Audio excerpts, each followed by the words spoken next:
नमस्कार, मेरा नाम है सचिन। आप देख रहे हैं सचिन शो। आपने मनी हाइस्ट फिल्म जरूर देखी होगी। एक गजब की स्क्रीन प्ले फिल्म और उसमें एक किरदार था प्रोफेसर। उसका तो कोई जवाब नहीं।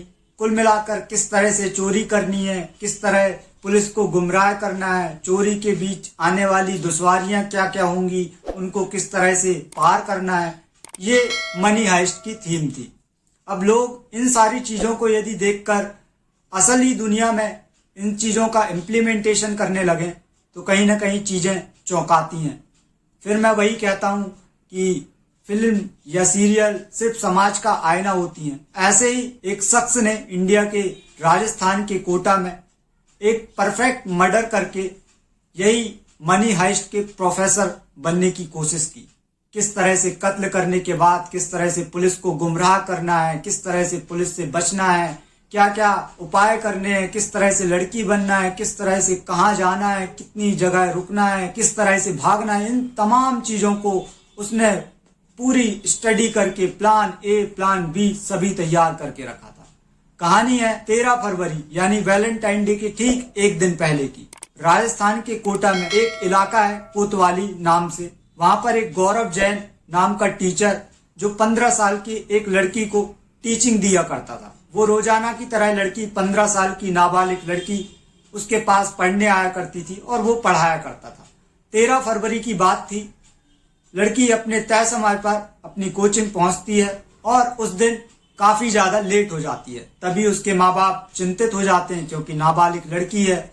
तब वो उसी कोचिंग इंस्टीट्यूट की तरफ आते हैं और देखने आए थे वो कि क्यों लेट हो गई, क्या वजह है। तब वो पहुंचते हैं तो उस कोचिंग इंस्टीट्यूट में, जिस कोचिंग में उनकी लड़की पढ़ा करती थी, वहां पर ताला लगा हुआ था। लेकिन फिर नीचे देखते हैं तो उनके बेटे की चप्पल पड़ी हुई थी, लेकिन अब सामने ताला लगा हुआ है। वहीं पे पास में ही गौरव जैन जो टीचर था उसका घर था। वो वहां पर पहुंचते हैं। उनकी माँ थी। माँ से पूछा जाता है कि गौरव है नहीं है और हमारी बेटी अभी तक घर नहीं आई है, अभी तो वो कोचिंग में थी और चप्पल उसकी बाहर पड़ी है, आप चल के देखिए। क्योंकि गौरव की माँ के पास भी एक चाबी थी। वो जाकर जब उस इंस्टीट्यूट उस कोचिंग के रूम का ताला खोलती हैं तो ताला खोलते ही चीखें निकल जाती हैं क्योंकि सामने उस 15 साल की नाबालिग लड़की की फंदे में लाश लटकी हुई थी। जैसे ही घर वाले उसके ये देखते हैं, उनकी चीखें निकल के आसमान टूट पड़ता है। रो रो कर बुरा हाल हो जाता है। पुलिस की टीम को इन्फॉर्म किया जाता है। पुलिस की टीम तुरंत मौका ये वारदात पर पहुंचती है, उस लाश को नीचे उतारती है और अब तफ्तीश करना शुरू करती है। पहली नजर में तो ये था कि शायद उस बच्ची ने 15 साल की खुदकुशी कर ली है, लेकिन जब नीचे उतार कर पुलिस तफ्तीश करती है तो क्योंकि उसके हाथ भी और पैर सभी बंधे हुए थे तो आमतौर पर कोई हाथ पैर बांधकर खुदकुशी तो नहीं कर सकता था। पुलिस जब चेक करती है तो गले में उसके हाथों के निशान थे और जलने के निशान जैसे सिगरेट के दागों से उसे जलाया गया हो।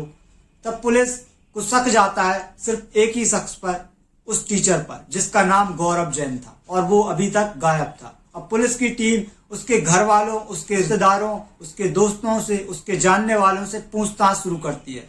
साथ ही आसपास के इलाकों में नाकाबंदी भी रखती है कि अब गौरव जैन को किसी तरह से पकड़ा जाए, क्योंकि पहला शक उसी पर गया था और वो मौका वारदात से गायब था। जब पुलिस पूछताछ करती है तो पुलिस को एक बात चौंकाने वाली सामने सुनने मिलती है कि उसके दोस्त बताते हैं कि वो उस लड़की से, 15 साल की जो लड़की थी, उस कोचिंग में पढ़ने आया करती थी, उससे मोहब्बत करता था या प्यार करता था और वो लड़की उससे प्यार नहीं करती थी। गौरव जैन ने कई बार उससे बोलने की, उसे मनाने की कोशिश की, लेकिन उसने हर बार अनसुना कर दिया था।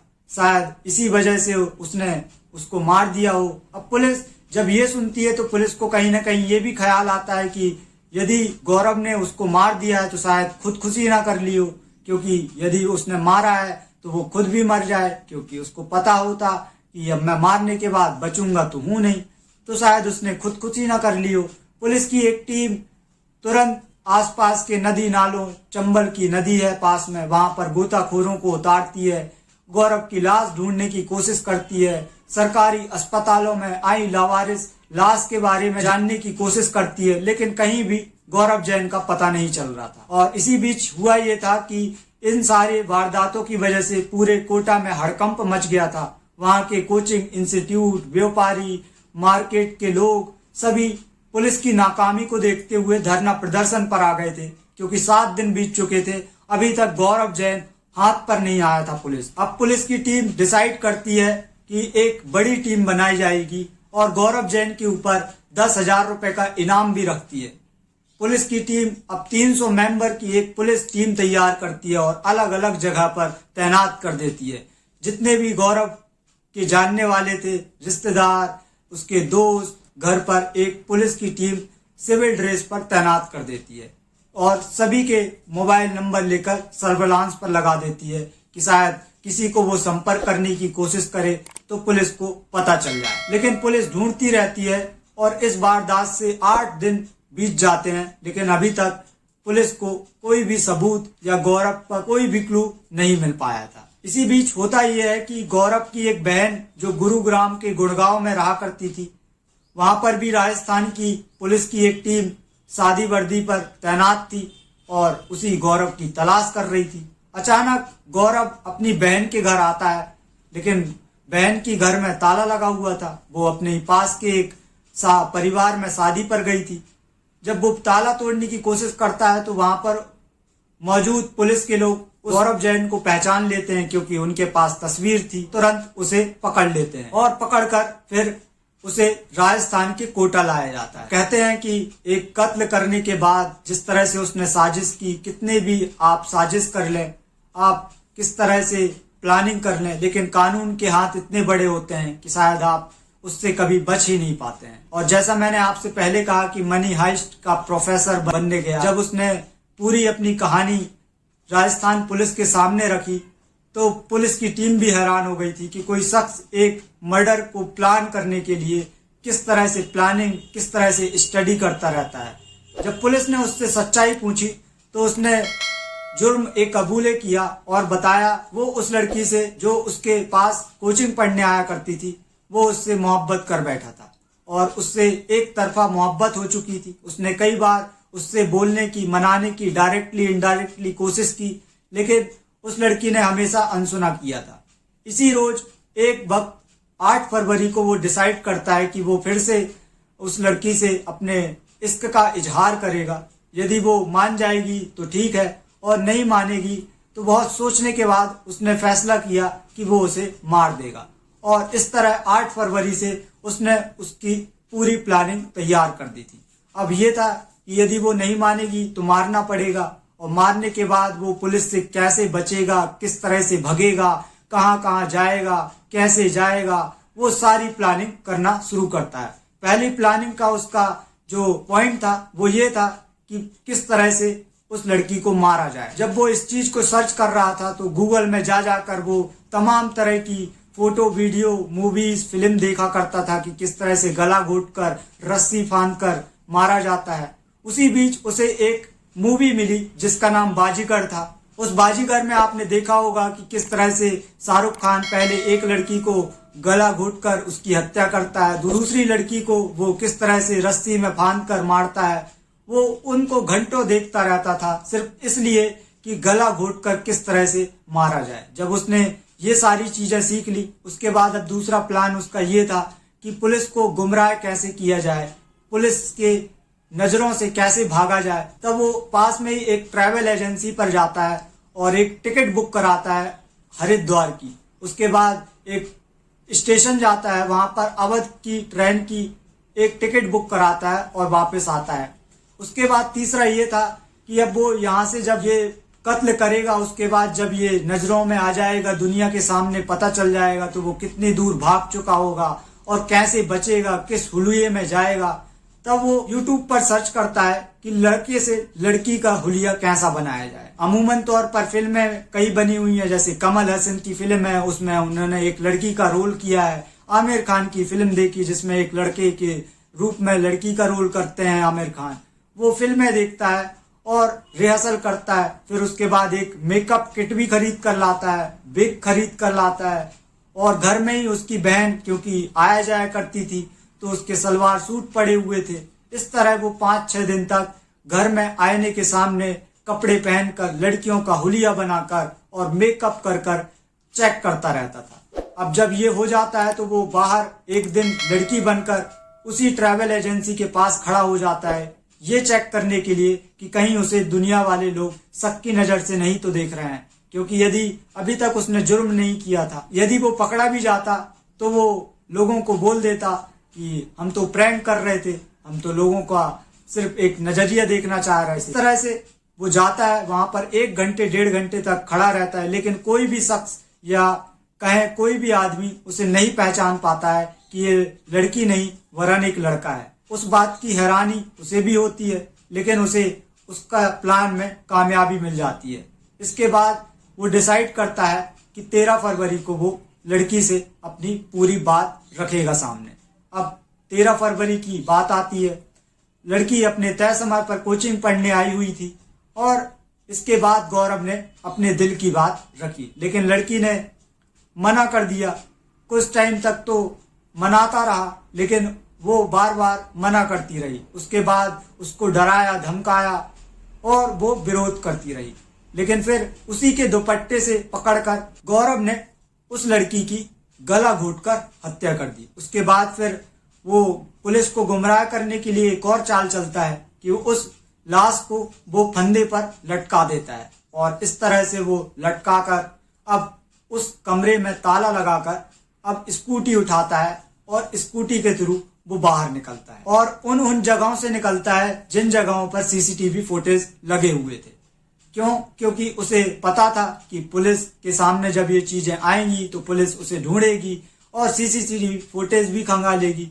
उसके बाद पुलिस उसी रास्ते पर जाएगी और कुल मिला के उसे पुलिस को गुमराह करना था। स्कूटी उठाता है और निकलता है। उसके बाद एक पेट्रोल पंप पर रुकता है और पेट्रोल भराता है। साथ ही वहां पर उपस्थित कर्मचारी से वैसू राय पाटन का एक रूट भी पूछता है और उसी रूट की तरफ निकल जाता है। अब ये था कि वहां पर सीसीटीवी फुटेज लगा हुआ था, पुलिस उसकी तलाश करते हुए यहाँ तक कभी ना कभी पहुंचती। फिर वो कर्मचारी उसको पुलिस को बताता है कि वो उसने पाटन का रास्ता पूछा है। इस प्रकार से वो पाटन पहुंच जाता है। उसके बाद एक सुनसान जगह पर अपनी गाड़ी खड़ी करता है और अपना लड़का का भेष अब वो लड़की में परिवर्तित कर देता है। उसके पास सारा सामान रखा हुआ था, सलवार सूट, मेकअप किट, आईना रखा हुआ था। इस तरह वो लड़की के भेष पर अब आ जाता है और वहीं पर एक आदमी से लिफ्ट मांगकर अब वो कोटा की तरफ आता है। अब उसका दिमाग ये देखिए कि वो कोटा से जब भागा था तो एक वारदात को अंजाम देकर भागा था और अमूमन तौर पर ऐसा बहुत कम होता है कि कोई कातिल कत्ल करने के बाद मौका ये वारदात के पास आता हो, वो दूर जाने की कोशिश करता है। लेकिन अब वो मौका ये वारदात के पास आ रहा था क्योंकि उसे पता था पुलिस उसे खोजते हुए पुलिस उसके जाने का रास्ता बस देखेगी, आने का रास्ता नहीं देखेगी।